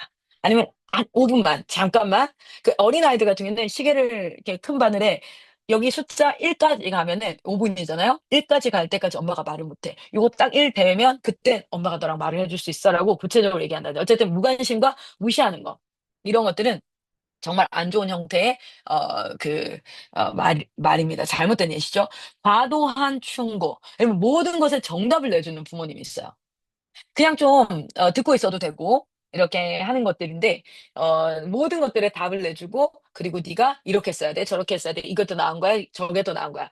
그러면 실제로 대화가 줄어드는 이유 중에 되게 큰 것 중에 하나가 과도한 충고라고 해요. 자 그리고 비교하는 거. 이거는 뭐 말하지 않아도 아시겠죠? 비교하는 거. 비교는 사실상 자기 자신과 하는 게 가장 좋겠죠. 비교는 만약에 우리 아이다. 그 아이의 어제와 오늘과 내일을 비교하는 게 가장 좋을 것이에요. 타인과 비교하는 순간 우리는 열등감 또는 우월감 그 두 가지의 트랩에 잡히게 되는 거겠죠. 자 다섯 번째는 과도한 충고와 겹치는 건데요. 반복되는 명령형 말투라고 얘기했잖아요. 여러분 명령을 할 거라면 반드시 지키게 해야 됩니다. 그래서 명령은요 자주 하지 않는 것이 좋겠지요. 그래서 명령을 할 거라면 사실은 반드시 지켜야 되는데 명령을 다 3번 이상을 했는데 아이가 지키지 않아요. "아유 정말 더럽게 안 들어." 이러고 그 상황을 지나가 버리면 명령을 무시하는 것이 습관이 되어 버려요. 어. 그래서 아이들에게 근데 그러면 명령하는 상황과 환경은 어떤 상황과 환경일까요? 꼭 해야 되는 것을 안 하기 때문에 명령을 하게 되죠. 근데 우리의 삶은요 아이들의 삶은 생각보다 루틴이 있어요. 그래서 저도 저녁에 딱 들어오면 꼭 해야 되는 게 집에 있어요. 들어오자마자 양말을 벗고 입구에 저희가 이제 화장실이 있어서 양말을 벗고 왜냐면 발이 새까매요. 그 양말로 막 이불 깔아 놓은데 뭔데 막 밟고 다니니까 첫 번째는 양말을 벗고 들어오는 게 규칙입니다. 그리고 그 들어가서 양말에 애벌 빨래를 해야 돼요. 그리고 나서 들어와서 뭐 놀고 이렇게 하다가도 '자 이제 청소하고 이불 깔 시간이야.' 그러면 이제 청소가 시작되고 이불 깔고 그것들을 하나하나 인제 이렇게 애들이 있어요. 그리고 쉬, 양, 가라고 하는데 인제 자기 전에 쉬하고 양치질하고 가글 하고 오는 거. 쉬, 양, 가하고 물 먹고 와. 이거 한 5 개인가 6개 있거든요. 고거를 제가 "엄마가 2번 말했어."라고 하지 않고 한 번에 다 하면 일주일치 저희는 일주일치 과자를 사거든요. 그럼 그 일주일치를 예 일주일 동안 인제 과자를 논아 먹어야 돼요. 그 일주일치 과자가 하나가 더해져요. 애들이 굉장히 그 규칙을 기뻐합니다. 그래서 일주일치 과자를 엄청 기뻐하고 지금 이제 초등학교 4 학년 된 친구는 이제 과자가 아니라 용돈이 하나씩 쌓이고 있어요. 왜냐면 걔는 이제 아이패드를 사고 싶기 때문에 그래서 용돈이 하나 노트북을 사고 싶기 때문에 그렇게 한다든지 그래서 제가 명령하지 않고 아이들이 원하는 걸 얻기 위해서라도 이걸 해야 되는 그 질서 안으로 넣는 것. 그걸 해 놓으면 명령이 확실히 좀 많이 줄어요. 명령이 많이 줄기 때문에 명령을 줄이고 근데 한 번 명령을 할 거다. 그러면 그것을 반드시 지키게 하는 것이 돼요. 그리고 부정적인 그 프레임을 씌우는 형태의 이렇게 말들이 있어요. "너는 뭐 덜렁대. 너는 뭐 게을러. 너는 뭐 공부를 잘 못해. 넌 네 물건을 너무 못 챙겨."라고 그 뭐랄까요? 그 이 프레임이라고 하죠. 프레임 씌우는 말은 절대 하지 마세요. 왜냐면 그거는 아이가 안 듣는 것 같고 아이가 인정하지 않고 자기는 그렇지 않다라고 얘기하는 것 같지만 결국 자존감이 낮아지고 저는 이것을 영적 면역력이라고 얘기하는데 감기 바이러스는 항상 주변에 있지만 면역력이 떨어지면 감기에 걸리는 것처럼 우리가 열등감을 느낄 만한 조건들은 항상 우리 주변에 있고 우리가 굉장히 우리 자신의 자존감이 낮아질 만한 것들은 환경에 있는데 영적 면역력이 딱 떨어지잖아요. 그럼 그 모든 것들이 나에게 다 인제 가시가 되거든요. 그때 이 프레임이 아이를 트랩으로 잡아요. 음. 그러기 때문에 부정적 레이벌 씌우는 거 그리고 과장된 표현들 아까 여기 또 나오죠. "넌 항상 숙제를 안 하니." 요 말은요 굉장히 이거 "너는 절대 이건 넌 한 번도 안 해 봤어. 넌" 그러면은 그걸 안 하는 건 사실인데 "난 한 번도 안 한 적은 없어. 그래도 한 번은 했다." 그래서 이거는 남편한테도 아내한테도 쓰면은 쪼끔 애매한 말이에요. 왜냐면 "당신은 나한테 그런 거 사다 준 적 없잖아." 그러면은 아내가 정말 하고 싶었던 말은 무슨 말이냐면 "당신이 나한테 좀 관심을 가지고 나도 선물을 좀 받고 싶다." 이런 얘기일 텐데 반응이 어떻게 나오냐면 "내가 언제 한 번도 안 해 줬어. 그때 기억 안 나?" 갑자기 엉뚱한 싸움이 됩니다. 과거가 소환되면서. 엉뚱한 싸움. 이게 그래서 과장된 표현 한 번도, 항상, 절대 막 이런 강력한 과장된 표현을 쓰지 않는 것. 과거의 행동 끄집어내지 않는 것은 모든 인간관계의 국룰입니다. 네. 과거의 행동이 아니라 지금 이 자리에 있는 것만 얘기합니다. 오늘 청소가 안 된 것 요 사실만 해야 되는데 "니는 예전부터 항상 네 정리 주변 정리가 안 되고 어쩌고저쩌고 어쩌고. 어제도 엄마가 치워 줬는데 내가 참았는데." 이게 아니라 오늘 행동만. 그리고 인제 요거는 저가 참 조심하고 싶고 근데 잘 안 되는 것 중에 하나인데 "야 너 뭐 그거 가지고 그래." 이런 부분들이 내가 가지고 있는 생각 자체가 조금 난 인정받을 수 없고 이런 것들이 인제 불만이 쌓이게 되고 이런 것들이 있죠. 그리고 듣지 않는 거 굉장히 중요하죠. 듣지 않고 일방적으로 말만 하는 건 그래서 꼭 한 번이라도 퀘스천 질문해야 돼요. "그래서 엄마 말을 듣고 넌 어떤 생각이 드니?" 라고라도 한마디 해야 되는. 그래서 이 아이가 자기 입으로 뭔가를 얘기할 수 있게. 어떤 분들은요 추측해서 "너 이런 생각이 들지? 그런데 그건 아니야." 아이가 말하지 않은 것까지도 추측해서 이야기해서 그다음을 대화를 이어가시는 분들도 있으시더라고요. 그래서 잘못된 대화의 예시입니다. 자 그러면 어떻게 대화를 해야 될까? 대화는요 잘 말하고 잘 듣기예요. 그래서 초등학교 1 학년부터 국어 교과가 뭡니까? 말하기, 듣기입니다. 그래서 언어에서 핵심은 뭡니까? 잘 말하는 겁니다. 그리고 잘 듣는 거죠. 첫 번째, 원하는 것을 담백하게 말하는 게 참 중요해요. 제가 예시 하나만 들어 드릴게요. 어떤 예시가 있냐면 남편이 항상 친구랑 놀러 다니고 막 이런 것들 친구가 많은 남편 때문에 아주 불만이었던 한 아내가 있었다고 봅시다. 아침에 인제 식사를 하는데 식사를 이렇게 쭉 하는데 뭐 맛있는 음식 얘기가 나왔어요. 나 그거 먹어 봤는데." 근데 인제 이 아내는 안 먹어 본 거예요. 그래서 그 남편이 "아 이거 진짜 맛있지." 뭐 어쩌고저쩌고 이렇게 얘기를 하니까 갑자기 아내가 밥숟가락을 팍 놓으면서 어 맨날 나한테는 6천 원짜리 칼국수 사 주면서 "당신은 맨날 친구들이랑 맛있는 거 먹고 다니고 말이야. 나 언제 맛있는 거 하나 사준 적 있어?" 라고 인제 한마디를 한 거예요. 그러니까 남편이 이제 대답을 합니다. 뭐라고 대답해? "내가 언제 6천 원짜리 칼국수만 사 줘. 내가 이것도 사 주고 저것도 사 주고 맛있는 걸 얼마나 많이 사 줘 당신한테." 막 이렇게 인제 서로 이렇게 말싸움이 시작되는 거죠. 여러분 그냥 언제나 일어날 수 있는 이 상황인데요. 고 상황에서 보면 이 아내가 진짜 원하는 건 뭐였을까요? "나랑 맛있는 것 좀 같이 먹으러 다니자. 응? 나도 먹고 싶다. 내 입도 입이다. 응? 그래 당신 나에게 관심을 가지고 그렇게 같이 좀 하자." 이런 것들이었을 텐데 그걸 말할 때 비난하는 형태로 상대가 "너는 친구들이랑 맨날 돌아다니지." 그리고 어 과장하는 형태로 어떻게 얘기합니까? "나한테는 6천 원짜리 그거 사 주고 나한테는 저런 맛있는 거 한 번도 사준 적 없이." 뭐 이렇게 고런 형태로 말하면서 진짜 말하고자 하는 내용이 전혀 들어가지 않는 형태로 얘기를 하니까 상대가 어떻게 반응을 해요? 그 마음에 반응하는 게 아니라 말에 반응하니까 "내가 언제 그 6천 원짜리 칼국수만 사 줬어? 내가 언제 친구들이랑 가서 내가 당신들 맛있는 거 사 주고 같이 다니잖아." 엉뚱하게 가는 거예요. 그러니까 지금 그 싸움이. 그러면 이게 말을 할 때는 어떻게 되냐면 내가 감정을 한 번은 꺾고 잘 말하는 연습을 해야 되는데 구체적으로 내가 원하는 것을 그냥 담백하게 얘기하는 겁니다. "나도 당신이랑 맛있는 거 먹으러 가고 싶다. 이번 주에 한번 가면 어때?" 라고 진짜 원하는 거는 "당신이 맛있는 데 예약해 가지고 짠 하고 이렇게 가면 너무 좋겠다."라고 원하는 것을 담백하게 말하는 거야. 음. 그리고 실제로 어떤 내용을 얘기할 때 누구를 탓하거나 "네가 그렇게 하니까 내가 이래."라는 것이 아니라 그냥 지금 내 상황과 내가 느끼는 것을 말하는 것. 음 그 부분들이 굉장히 중요하죠. 그리고 열린 질문을 하는 것. 열린 질문을 한다는 건 뭐냐면 상대가 "이거 했어? 안 했어?"라는 선택적 질문이라든지 이런 질문이 아니라 예를 들어서 아까 그 여자가 "내가 당신이랑 맛있는 걸 먹으러 가고 우리가 사이좋게 잘 지냈으면 좋겠다." 이런 것들을 할 때 "당신도 나랑 같이 우리 뭐 먹으러 간지 언제였지?" 이런 질문을 한다든지 그래서 그 사람이 그걸 생각할 수 있게 한다든지 요렇게. 근데 이게 왜 어렵냐면 정말 감정이 같이 이렇게 결부되어져 있기 때문에 그래요. 근데 이 말이라는 건 계속해서 쌓이면요. 감정이 쌓이는 거기 때문에 그래서 제일 중요한 게 첫 번째예요. 원하는 것을 담백하게 말하는 것. 음. 내가 원하는 것을 담백하게 말하는 것. 어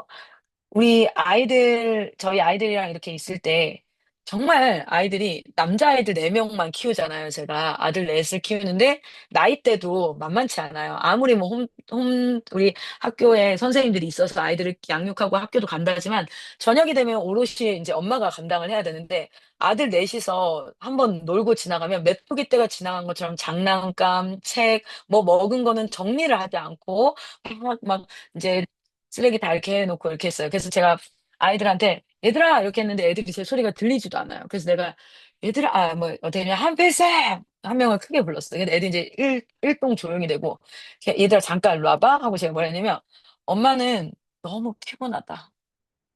근데 어제도 엄마가 이거 치우고, 오늘도 이거 치우고 하니까 엄마 진짜 너무 피곤하다.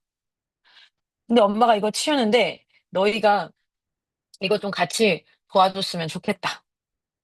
사실 근데, 먹고 쓰레기통에 잘 버리고, 놀고 장난감통에 잘 넣으면, 이렇게 청소하지 않아도 되는데, 솔직히 엄마는 여기 안 치우고, 수련쌤 집으로 가고 싶다.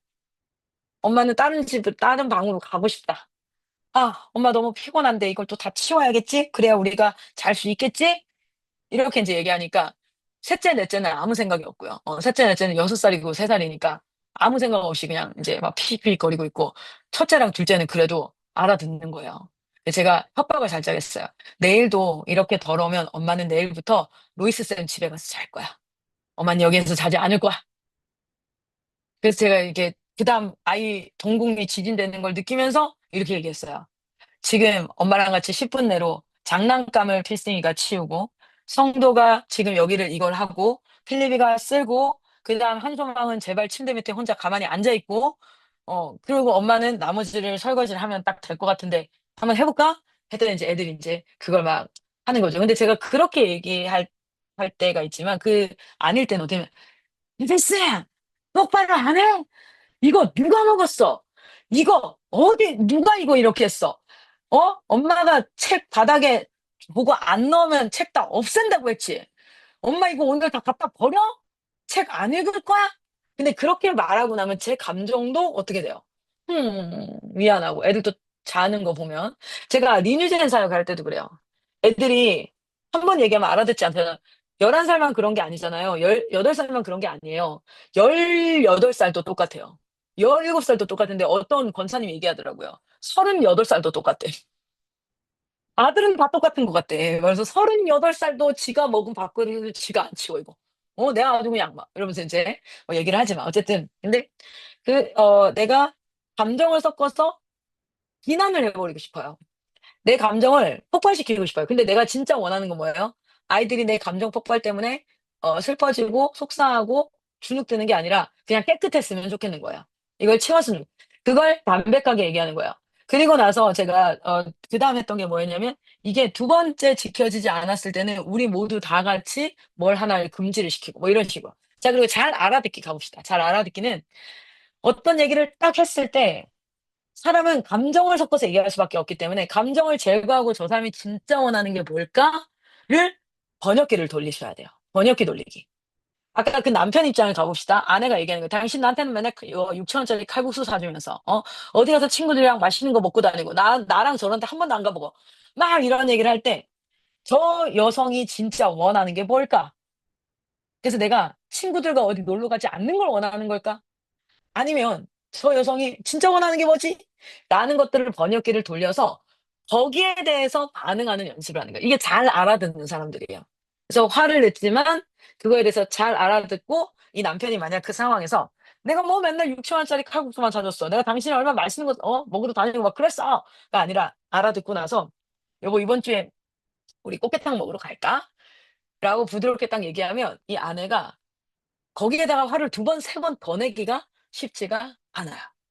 그래서 잘 말하고 잘 듣는 거는 되게 중요한 게 첫 번째 원하는 걸 담백하게 말하는 연습과 상대가 원하는 게 뭘까를 해석하는 연습이 참 중요합니다. 그러려면 여러분 아까 제가 왜 첫 번째 강의를 말 강의를 했냐면요. 자신의 감정이 여유가 있고 은혜가 충만하면요. 뭐든 잘 해석이 돼요. 그리고 내가 양보하게 되고요. 원하는 걸 담백하게 말하는 게 잘 작동을 해요. 근데 그게 안 되면요. 감정이 폭발하기 때문에 작동이 안 됩니다. 이게 알고 있어도 강의를 백날 들어도 안 돼요. 그래서 제일 중요한 건 하나님의 말씀으로 고립되고 혼자 된 공간에서 매일 아침을 시작할 때 하나님의 말씀으로 나를 다스리는 거예요. 내 감정을 다스릴 수 있는 기술을 배워야 돼요. 영적 기술을 배워야 됩니다. 여러분, 마틴 루터가 얘기를 해요. 마틴 루터는 어떤 얘기를 하냐면, 이런 얘기를 합니다. 의에는 두 가지 의가 있다. 두 가지의 의가 있다. 의로운 행위에는. 우리는 두 번째 의에 너무 집중을 해요. 근데 의가 두 가지가 있는데 첫 번째 의는 뭐냐면 하나님으로부터 부어지는 의래요. 아우 아파라. 방금 책상을 아우 제 아픔이 느껴지시나요? 아우 엄청 찌릿하네. 어우 세상에. 네. 자 하나님으로부터 부어지는 의가 있다는 거예요. 그게 뭔지 아세요? 말씀입니다. 음. 그리고 그분의 완전하심이에요. 말씀 가운데 드러나는 게 뭐예요? 그분의 완전하심. 그것에 감동이 되고 은혜를 입은 자들은 이제 우리가 의로운 행동을 할 수 있게 되어진다는 거야. 두 번째 의입니다. 그러니까 외부로부터 하나님으로부터 들어오는 의가 있고요. 우리가 실제로 행동하는 우리로부터 나가는 의가 있어요. 우리가 하나님 앞에 선교를 한다. 이거 우리의 의입니다. 맞아요. 근데 우리 안에서 나가는 의, 내가 하나님 앞에 말씀과 하나님의 역사하심으로 말미암아 내가 하나님의 의가 주어졌을 때 막 은혜가 있고 와 진짜 막 그래서 뭔가를 막 하고 싶다고요. 근데 우리는 이 두 번째 의는 불완전해요. 우리로부터 시작되기 때문에. 그래서 근데 우리는 두 번째 의가 제대로 작동하지 않고 '내가 잘 의롭지 않다.'라고 생각하면 구원받지 않은 것 같다고요. 아니에요. 우리는 하나님으로부터 주어진 의 때문에 구원받은 거예요. 그거는 완전합니다. 근데 이제 그 의가 우리를 통해서 뭐 하는 거예요? 외부로 나가는 거는 여전히 불완전해요. 그래서 막 어떤 사람이 말로 나를 막 공격을 했을 때 원수를 사랑하라. 오른밤을 치면 왼밤을 막 이거가 가능할 때가 있어요. 언제? 하나님으로부터 의가 계속 공급받아지고 있을 때는요. 세상이 나를 짓밟고 이렇게 해도 '그래.' 하면서 이게 가능해져요. 여기서 의가 나가요. 그런데 이 공급이 딱 막히잖아요? 그러면 여기서 뭐가 나오는지 아세요? 의가 나가는 게 아니라 나 또 악이 나가요. 누가 나를 오른밤을 떼요? 그러면 나는 뒷방을 날리죠. 누가 나를 뒷담을 깠다 그래요? 그럼 나는 앞담을 까는 거죠. 어 "네가 나한테 이렇게 했으니까 나는 이렇게 할 거야." 이런 세상의 원리가 나가는 거죠. 그래서 우리가 하나님으로부터 부여받는 그 의가 매일같이 새롭게 은혜로 주어지면 우리로부터 나가는 의가 계속해서 이렇게 가는 거죠. 그래서 여러분 제가 왜 이 부분을 첫 번째 강의를 할 때 하나님의 말씀이 내게 들어와서 그것이 나의 감정을 다스리고 나의 생각에서 기쁨과 감사함과 내 상황과 환경과 상관없이 하나님께서는 선하시고 이 은혜가 충만할 때 우리는 뭐 합니까? 아웃풋이 나오는 사람들인 거예요. 그래서 매일의 만나가 필요한 거죠. 저도요. 주일날 막 설교를 은혜롭게 했어요. 그리고 진짜 나도 막 설교자였지만 내가 막 은혜를 받았어. 그리고 나서 여러분 딱 내려와서 집에 오잖아요. 얼마나 너그러운지 몰라요. 네 맞습니다. 막 진짜 애들이랑 그리고 막 이렇게 근데 내가 막 촉박하고 내가 이렇게 했잖아요. 부모 강의를 내가 수백 번을 들은들 심지어 내가 부모 강의를 한다 할지라도 하는 사람인데 똑같이 집에서는 뭐 하고 있는 거야? 나의 조급함과 '나 지금 이거 해야 되는데 너 어떻게 뭐 막 이렇게 해서 뭐가 되면 율법주의자가 됩니다. 옳고 그름에 막 따다다다다닥 잘라지는 그런. 그래서 중요한 건 내용을 아는 것도 중요하지만 우리가 매일같이 하나님의 의가 우리 안에서 계속 역사하실 수 있도록 공급받는 것이 너무너무 중요하다. 그런 의미에서 저는 전수된 그 기도문이 진짜 저한테는 도움이 돼요. 제가 이게 지금 여러분한테 광고하려고 막 이런 게 아니라 정말 제가 그래서 우리 조이 쌤인가요? 제가 한번 개인 카톡을 했어요. 너무 감사하다고 진짜. 제가 정말 그 기도 내용을 읽을 때마다 진짜 은혜가 되고 그래서 아이들에게도 다시 한번 생각을 하게 되고 그래서 '아 나는 하나님으로부터 공급받는 의가 있어야 내가 이 의' 그래서 하나님은 우리가 내보내는 나로부터 출발하는 의의 불완전함을 알고 계십니다. 그러나 이 하나님으로부터 주어지는 의가 확고하기 때문에 우리는 믿음으로 말미암아 구원받았다 얘기해요. 때로는 내 안에서 나가는 의가 거짓말도 나가고 음란도 나가고 내가 막 승질도 나가고 원망도 나가고 막 이렇게 한단 말이에요. 그러면 우리는 내가 막 구원받지 않은 사람 같고 그랬는데 우리의 믿음의 근거는 우리의 구원의 근거는 부여받은 의고요. 근데 이 부여받은 의가 우리를 충만하게 계속해서 채울 때 우리는요. 하나님의 의가 우리로부터 나가는 세상의 통로가 되는데 그 첫 번째 통로가 말이라는 거예요. 그래서 말로 상황을 대적하고 말로 내 생각을 내적하고 말로 말로 말로 내 안에서 뭐랄까요. 감정을 다스릴 수 있을 때 그때 말로 뭐 할 수 있습니까? 외부도 통치할 수 있어요. 하나님의 말씀이 우리의 주변 환경과 상황을 통치할 수 있는 줄 믿습니다. 그것들이 우리 안에 일어나야 되는 거겠죠. 자 그러면 여기 한 번만 좀 더 보도록 할게요. 저 지금 잠깐 뭘 좀 전달을 해야 되거든요. 자, 여기 한번 볼게요. 음. 보시면 이거는 제가 한번 그냥 띄워드리도록 할게요. 대화를 잘하는 사람의 10가지 자세. 이건 한번 읽어만 봐도 충분히 알 수 있으니까 뭐 경청해라, active listening. 경청할 때 근데 제가 한 가지 팁을 하나 드리자면 끄덕끄덕 하는 것보다 훨씬 더 효과적인 게 뭐냐면 눈썹을 움직이는 거예요. 여러분 거 아세요? 사람이 끄덕일 때보다 더 진실성 있게 느껴지는 거 눈썹을 막 움직이잖아요. 그럼 되게 진정성 있게 내 이야기를 듣는 것처럼 느껴져. 굉장히 사람이 열정적으로 보일 수 있습니다. 제가 이거 어디서 배웠냐면 그 저희 대학교 때 어떤 그 이제 서비스업 센터에서 이렇게 하는데 스튜디어스들이 그렇게 눈썹을 움직이는 연습을 해요. 입으로 웃는 거는 거짓 웃음이라고 인식한대요, 사람이. 근데 눈썹을 움직이면 진실된 인사, 진실된 반응이라고 인식한답니다. 이건 그냥 하는 소리예요. 네. 경청입니다. 진짜요. 근데 한번 그 거울 보고 한번 해보세요. 안녕하세요 하고 눈썹 안 움직이고 그냥 입만 웃는 거랑 눈썹 움직이고 안녕하세요 이렇게 할 때 나도 모르게 눈썹을 움직이려면 나도 모르게 콧소리가 나야 되거든요. 이게 위로 올라가면서 안녕하세요 이렇게 될 수밖에 없어요. 굉장히 적극적인 액티브 리스닝 같아요. 뭐 공감 표현하는 거. 근데 공감을 표현할 때 되게 중요한 것 중에 하나가 뭐냐면 어 네거티브 사이드로 계속해서 편향되는 사람이 있어요. 그러면 거기에 공감하면 그게 더 편향될 수 있기 때문에 아, 너가 그런 상황이라면 그렇게 생각할 수도 있겠다. 라는 앞에 조건을 조금 달아놓고 나중에 혹시나 충고나 조언이 필요할 때는 근데 요 사람이면 요런 상황이면 이 사람은 또 이렇게 생각할 수 있겠는 걸 하면은 중립적 입장을 가질 수 있으니까 공감 표현하고 할 때 요 부분도 중요하죠. 그리고 이제 긍정적인 언어, 야, 이거 너무 힘들어 보여가 아니라 어렵겠지만 할 수 있을 것 같아 라든지 긍정적 표현의 핵심은 감사, 칭찬, 뭐 이런 것들. 그리고 명확하게 말하는 거, 모호하게 얘기하지 않고 늦지 않게 와 아니라 7시까지 와. 음. 그리고 너는 이거 막 이제 그 집안일 좀 같이 하자라는 것보다 쓰레기를 갖다 버려줘. 이렇게 구체적으로 말할 때 실행력이 확실히 올라져요. 특별히 아들들 키울 때. 아들들은 모호한 말에는 절대 반응하지 않습니다. 딸들은 엄마의 감정을 눈치채요. 그래서 뭐를 해야 될지를 생각하는 걸 잘한다고 하더라고요. 저는 딸을 안 키워서 잘 모르겠어요. 아들들은 너무 명확합니다. 저는 청력 검사할 뻔했어요. 저 친구는 안 들리는 걸까? 그런데 청력은 아주 건강했어요. 하지만 모호하게 말하면 움직이지 않아요. 그래서 정확하게 이야기를 해야 합니다. 자, 그다음 존중하는 태도, 열린 질문들. 열린 질문들은요.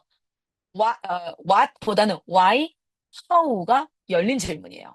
그러니까 왜, 어떻게 라는 질문들을 할때 대답이 단답형이 아닐 수 있어요. 언제 어디서 무엇을 이런 것들은 조금 단답형 질문 답을 할 수 있는 질문들입니다. 근데 왜 또는 어떻게 라는 질문은 구체적인 답을 해야 하는 질문이에요. 그래서 되게 좋은 질문 중에 하나는 why 질문과 how 질문이 훨씬 더 상대방이 깊게 생각할 수 있고 대화가 좀 더 길어질 수 있다라는 거. 그 부분을 한번 보면 좋겠고요. 자, 그다음은 문제 해결에 초점을 맞추는 거, 감정의 아이 메시지 뭐 이런 거 많이 들어보셨을 거예요. 그리고 말을 할 때는 실질적으로 비언어가 훨씬 더 상대에게 신뢰감을 주는 분위기를 형성할 수 있다는 거.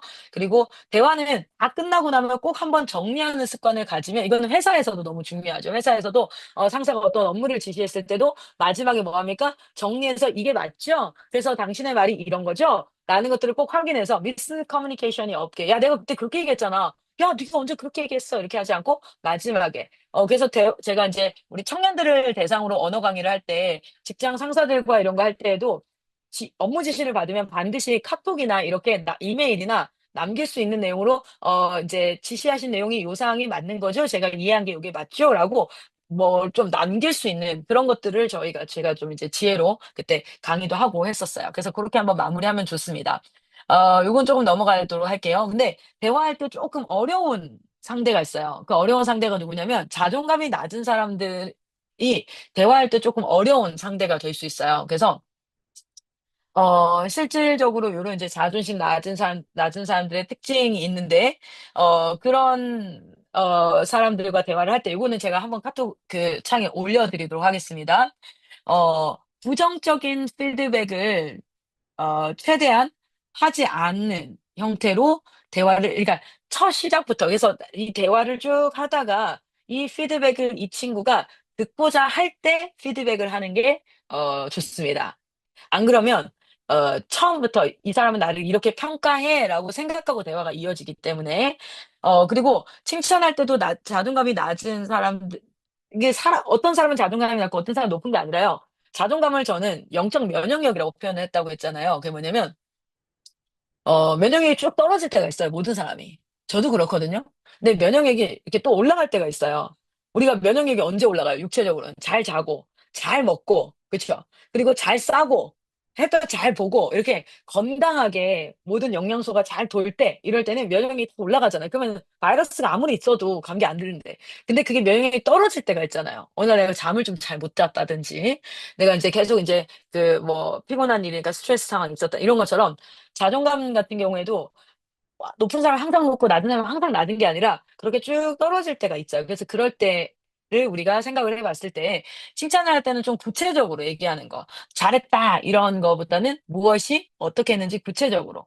그리고 비교하는 것들 완전 이거는 금지하죠. 어떤 감정에 대해서 공감하든지 조언을 하든지, 그리고 인제 압박하지 않는 형태로 이야기를 하는 그런 부분들, 그리고 인제 가능성을 제시하는 대화들.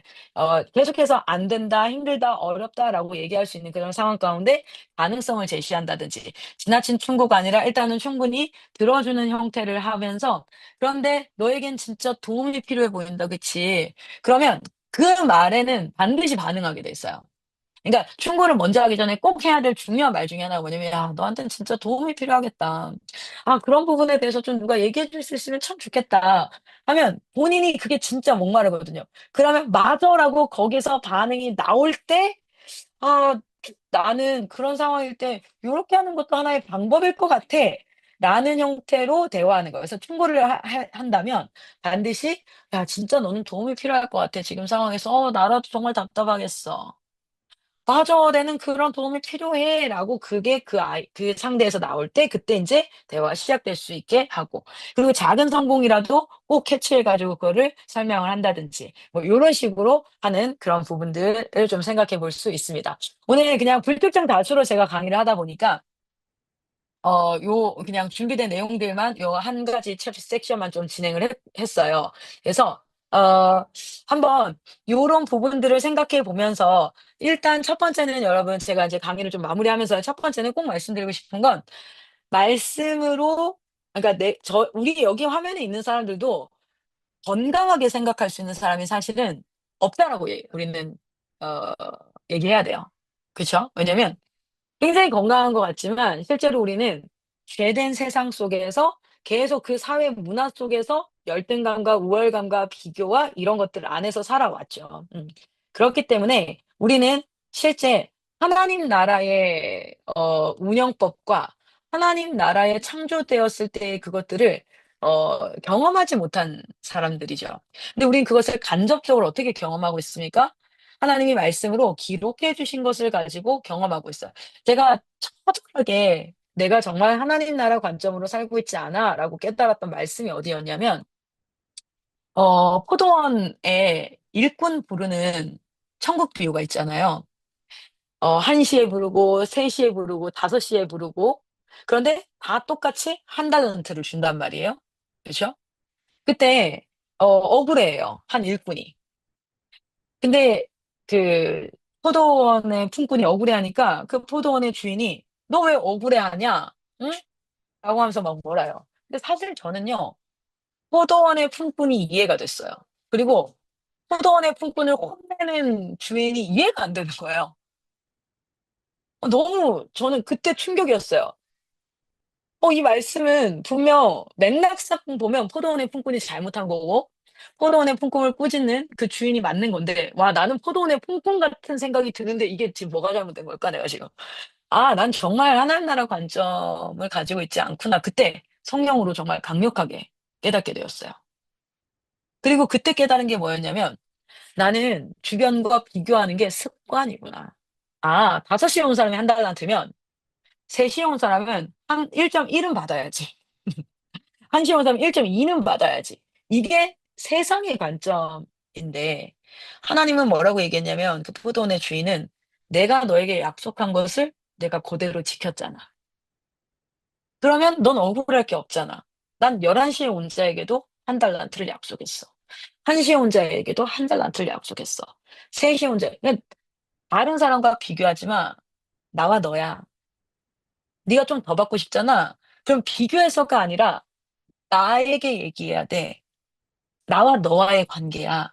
전 근데 그게요, 이해가 안 됐어요. 소동 푼푼이 너무 이해가 되고. 그 불평 가진 그 불평이 제 안에서, 어? 이런, 왜? 이런 상황이었거든요. 근데 그게 깨달아지고 나서 제가 진짜 자유해졌는데, 저 선교 사역하면서 비교가 많이 됐어요. 내가 지금 이 팀에서 사역하고 있었다면 이런 컨디션에서 사역을 하겠지? 저기서 똑같이 하나님이라는데 어떤 사람은 이런 컨디션에서 사역하는 것 같고 나는 안 좋은 컨디션인 것 같고 해서 좀 억울할 때도 있고요. 어떤 때는 아, 저 사람보단 내가 낫다 하면서 내가 좀 괜찮은 뭐 그런 상황들이 있었는데 그게 철저하게 깨지게 됐어요. 나와 하나님이다. 음. 내가 지금 너무 억울하고 어렵다. 다른 사람보다 내가 지금 어려워. 그러면 내가 지금 만약에 재정 때문이다. 그러면 그거는 그 사람과 비교해서 저 사람도 하나님이라고 나도 하나님이란데 나는 왜 이렇게 재정적으로 어렵고 저 사람들은 좋은 컨디 그러니까 왜냐면 회사에도 가보면 공평함이 중요하잖아요. 베너핏이 다르면 안 되잖아요. 똑같은 과장인데 베너핏이 달라. 그러면 사장 죽어요, 그러면 진짜. 어떻게 불공평, 말도 안 돼. 막 이게 이제 우리 핵심인데. 근데 하나님 나라는 하나님이 주인 되시고 그 하나님과 우리 각 개인의 관계구나. 그래서 제가 실제로 저는 비교가 안 되는 건 아니에요. 비교가 안 되는 건 아니에요. 어, 어떤 비교가 될까? 예를 들어, 제가 한국에서 사역을 해요. 그리고, 만약에 필리핀에서 사역을 해요. 근데 똑같은 사례비를 받고 똑같은 IM 선교사로 사역을 하는데, 필리핀에서는 굉장히 컨디션이 안 좋단 말이에요. 하우스 컨디션이. 그죠? 하우징이. 그리고 한국은 그래도 좀 괜찮아요. 그죠? 그러면 내가 한국에 있으면 좀 더 나은 것 같고, 내가 필리핀으로 가면, 아, 내가 한국에서 사역을 하면 이 정도 컨디션은 아닌데, 막 이런 게 비교가 안 되진 않아요. 지금도. 듭니다. 그런 것들이. 근데 그다음 생각이 딱 들어요. 하나님이 내게 시킨 게 중요한 거야. 어. 하나님이 나에게 있으라는 거 거기가 최선이야. 근데 만약에 내가 이걸 너무 받고 싶으면 내가 저 사람과 비교해서 내가 저 사람보다 더 나은데 왜 나는 이게 아니라 내가 하나님이랑 쇼부를 봐야 돼, 내가. 내가 하나님이랑 지금 쇼부를 봐야 돼. 주님, 지금 제가 마음에 굉장히 조금 하우징에 대해서 이 어코모데이션 뭐랄까 숙소에 대해서 굉장히 어려움이 있습니다. 주님, 우리 선교단체가 건강하게 사역을 하고 이렇게 하다가 우리 하우징이 좀 좋아졌으면 좋겠습니다. 주여, 우리 뭐 하나님과 내가 해야 되는 거지. 비교, 비교, 비교, 비교. 그러면 결국 뭐가 되냐면 내 주인을 원망하게 되더라고요. 근데 그것을 깨닫는 일련의 과정을 통해서 제가 철저하게 한 가지 인정하고 순복할 수밖에 없었던 게 딱 하나예요. 아, 나는 되게 합리적으로 생각한다고 착각하고 굉장히 이성적으로 생각한다고 착각하고 내가 느끼는 감정이 이것이 맞아. 내가 지금 억울한 게 맞아라고 생각하지만 아, 이게 바로 the course of the world. 뭡니까? 세상의 풍조구나. The prince of the power of the air. 공중 권세 잡은 자가 통치하는 세상에서 발생하는 생각이구나. 아, the spirit that is at work in son of the obedience. 불순종의 아들들 안에서 역사하는 영이 만든 문화가 내 안에 하구나. 난 그 생각을 기반으로 평가하고 판단하고 있구나. 이거를 하나님의 말씀으로 가득가득 채워야겠구나라는 열심히 막 일어났어요. 그리고 지금도 매일 말씀을 외우고 있어요. 지금 뇌에다가 새기려고 막 말씀을 외우고 우리 선교사님 본부 선교사님들 지금 로마서 16장 끝나고 에베소서 6장까지도 다 외웠거든요. 지금 저희 빌립보서 외우고 있거든요. 가득가득 채우기를 갈망하고 있어요. 그렇게 말씀이 가득 찼을 때 내 안에는 어떤 생각이 나오고 어떤 말이 나오게 될까? 지금도 벌써 말이 이렇게 많이 달라지고 있는데 이 성격 급하고 이 비교 가득하고 열등감과 우월감과 이것이 가득했던 한 여인이었던 이 클라라가 여전히 지금도 조급하고 여전히 제가 말하고 후회하는 순간들이 참 많아요. 어느 순간 제가 사역하다가 한번 이런 말을 했어요. 아, 내가 이거 할 레벨은 아닌데 제가 정말 그 말을 툭 내뱉었어요. 내가 지금 이거 할 레벨이 아닌데 이러 하고 있어. 근데 딱 돌아서는데 성령님께서 저한테 말씀하시는 네 레벨이 뭔데? 대체 네 레벨이 뭔데? 그럼 넌 그거 안 하면 너 뭐 해야 되는데? 이런 말 막 들으면서, 주님, 그거 진짜 잘못한 거지. 와, 그렇구나. 내가 그게 툭 나오고. 제가 필리핀 사람이랑 사역을 하는데, 파란색 쨍한 나시에다가 흰색 바지를 입고 막 갔어요. 막 이제 하는데 필리핀의 한 친구가 저한테 이러는 거예요. "와, you look like a Filipino." 이러는 거예요. "너 필리핀 사람 같아." 이렇게 하는데 여러분 그때 제가 감정이 어땠을까요? 기분이 나쁜 거예요. 어 그래서 제가 약간 기분 나쁜 티를 냈어요. 그러니까 그 친구가 쪼금 민망해했어요. 근데 그리고 나서 그날 저녁에 밤에 기도하는데 하나님이 "너 왜 아까 기분 나빴니?" 라고 직접 질문하지 않지만 제가 스스로에게 그렇게 질문하시는 것만 같았어요. 왜냐면 그 생각 계속 생각나더라고요. '나는 왜 기분 나빴을까?' 내 생각 속에 한국은 이런 나라, 필리핀은 이런 나라. 아 이게 있었구나. 몰랐어요 이런 게 있는지. 필리핀 사람들 전적으로 사랑하고 이런 줄 알았는데 있었구나. 제가 가슴 사과했었거든요. 그리고 우리는 모두 다 하나님 나라에 우리는 다 천국 백성인데 '와 나는 이게 있었구나. 필리핀어 같아.'라고 하면 기분 나쁜 내 모습을 보면서 '와 진짜' 근데 그게 제가 말씀 가운데 기도하고 말씀 가운데 드러나는 게 너무 감사해요. 빨리빨리 씻어내고 싶어요. 정말 그런 것들을 빨리 씻어내고 왜냐면 교육은 결국 말로 합니다. 제가 우리 아이들한테 제 성화가 제가 하나님 앞에 말씀을 가득 채우고 이게 씻겨지는 게 우리 아이들의 최고의 교육이다.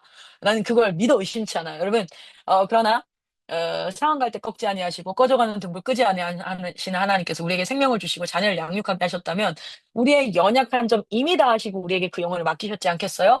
우리가 매일 아침 하나님께 "주님" 두 손 들고 나갑니다. "주님 저는 못하는 거 아시죠? 제 입에 세상의 풍조가 가득합니다.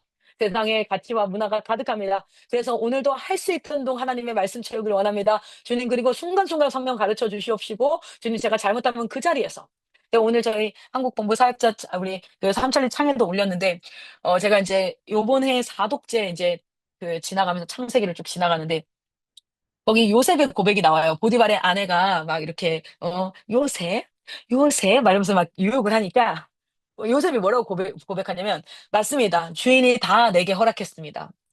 이곳에서 주인이 내게 허락하지 않은 것은 아무것도 없습니다. 그러나 단 한 가지 당신은 허락지 않았습니다. 내가 어찌 주인에게 악을 행하리이까."